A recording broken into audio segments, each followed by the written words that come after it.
Amount అంతా కడుతున్నాం అనమాట. ఇప్పటిదాకా నేను లోన్ తీసుకున్న దాంట్లో వాళ్ళు డిస్పెన్స్ చేసిన అమౌంట్ ఏమో 9 lakhs, కానీ నేను ఇంట్రెస్ట్ మాత్రం ప్రతి నెల 9,000 దగ్గర పే చేస్తున్నాను. దాంట్లో నాకు ఇంకా కూడా ప్రిన్సిపల్ అమౌంట్ స్టార్ట్ అవ్వలేదు. వాళ్ళు ఇది ఏంటిది హ్యాండ్ ఓవర్ చేసింది అండర్ కన్స్ట్రక్షన్లో ఉన్న వల్ల ఇంకా ఇంట్రెస్టే పే చేస్తున్నాను. వాళ్ళు ఎప్పుడు హ్యాండ్ ఓవర్ చేస్తారో దాని తర్వాతే ప్రిన్సిపల్ అమౌంట్ స్టార్ట్ చేస్తామన్నట్టు నేను ముందే సైన్ చేశాను. వాళ్ళు 3 yearsలో మాకు హ్యాండ్ ఓవర్ చేసి ఇస్తానని చెప్పారు, కానీ ఇప్పటిదాకా వాళ్ళు వేసిన ఇది అంతే, ఆ స్లాబ్ ఒకటే వేశారు.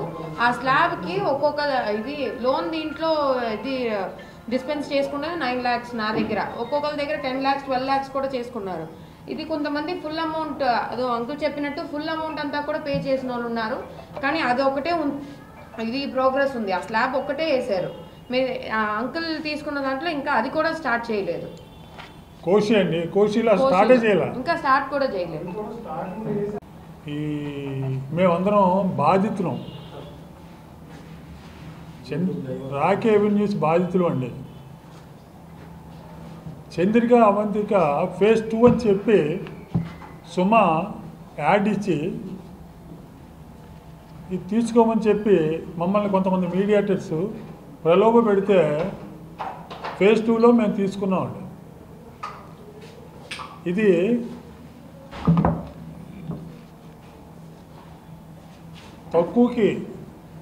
తక్కువ రేటుకి ఇస్తాము అని ప్రీ లాంచ్ కింద మాకు ఆఫర్ ఇస్తే మాలో కొంతమంది పూర్తిగా డబ్బులు కట్టి రిజిస్టర్ చేయించుకున్నాము. కొంతమంది బ్యాంక్ లోన్ తీసుకుని ఈఎంఐ కట్టుకుంటూ ఉన్నారు. ఆ విధంగా మీడియేటర్స్ ప్రలోభ పెట్టడం వల్ల మేము ఇది తీసుకోవడం జరిగింది. నా మటుకు నేనైతే February 2021లో తీసుకున్నానండి. ఇప్పటికి 3.5 సంవత్సరాలు అయిపోయింది.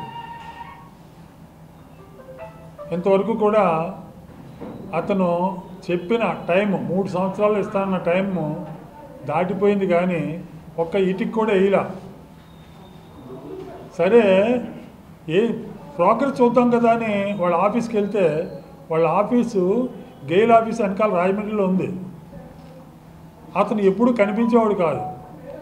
అక్కడ కొంతమంది మీడియేటర్స్ ఉన్నారు, వాళ్ళ ద్వారా కడతాడు, తొందరలో అయిపోద్ది, తెలంగాణ ఎలక్షన్స్ ఉన్నాయి, ఏదో సమస్య వచ్చింది, మీరు కంగారు పడకండి, నెలలో అయిపోద్ది 2 నెలలు అయిపోద్ది అని అలాగా గెటాన్ చేసుకొచ్చాడు. మేము ఒక గుడ్ హోప్తో మంచి కడతాడు అనే ఉద్దేశం. ఎందుకంటే phase 1 బాగానే కట్టాడు, అది చూసే మేము డబ్బులు కట్టేసాం.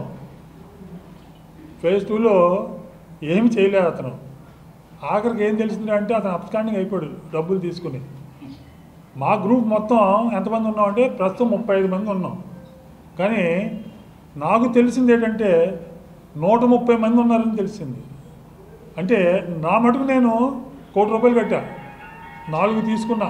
నా పిల్లల 2 పేరుని, కూతురు పేరుని, నా అన్నయ్య గారి అబ్బాయి పేరుని తీసుకున్నా, 4 తీసుకున్నా. ₹1 కోటి కట్టాం. దానికి ఒక్క పైసా కూడా నాకు చూపించలేదు అతను. సరే నేను ఎంక్వైరీ చేస్తే ఈ 35 మంది కూడా అలా మోసపోయిన వాళ్ళే. వీళ్ళు కాకుండా 100 మందికి పైగా మోసపోయిన వాళ్ళు ఉన్నారు. అతను దాగుడు మూతలు ఆడుతున్నాడు. అతని పేరు రామయ్య వేణు.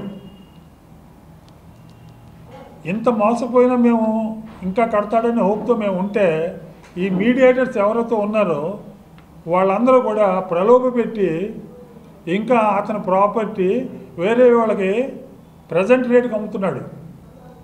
వచ్చి అతను ఏదో సైలెంట్గా ఒక టైంలో రావటం, సంతకం చేసి పోవడం. నాకు తెలిసింది ఏంటంటే రిజిస్ట్రార్ ఆఫీస్లో కూడా ఎవరినో పెట్టుకున్నాడు, డాక్యుమెంట్ రెడీ అయిపోతుంది, అతను వచ్చి ఒక 5 నిమిషాలు థంబ్ ఇంప్రెషన్ ఇచ్చేస్తున్నాడు, వెళ్ళిపోతున్నాడు. ఈ విధంగా అతను ప్రాపర్టీ కూడా అమ్మేసుకుంటున్నాడు. ఈ అమ్ముకోవడానికి ఇతను టైము గెయిన్ చేయడానికి మాకు 10 రోజుల్లో కడతాడు, ఈ నెలాఖరు కడతాడు, 2 నెలల్లో కట్టేస్తాడు, అయిపోద్ది అని ప్రలోభ పెట్టి మమ్మల్ని డేస్ పాస్ ఆన్ చేశాడు.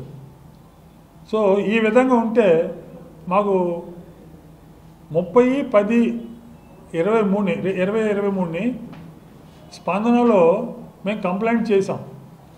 కంప్లైంట్ చేస్తే అది రాజానగరం సిఏ ఆఫీస్కి వచ్చిందండి. వాళ్ళు కూడా ఏదో ఎంక్వైరీ చేశానన్నారు. తర్వాత అక్కడ ఎవరు లేరండి, మేము చూస్తామని చెప్పేసి క్లోజ్ చేశారు. ఇక మాకు తప్పక మీ ప్రెస్ మీట్ పెట్టుకున్నామండి. దీని ద్వారా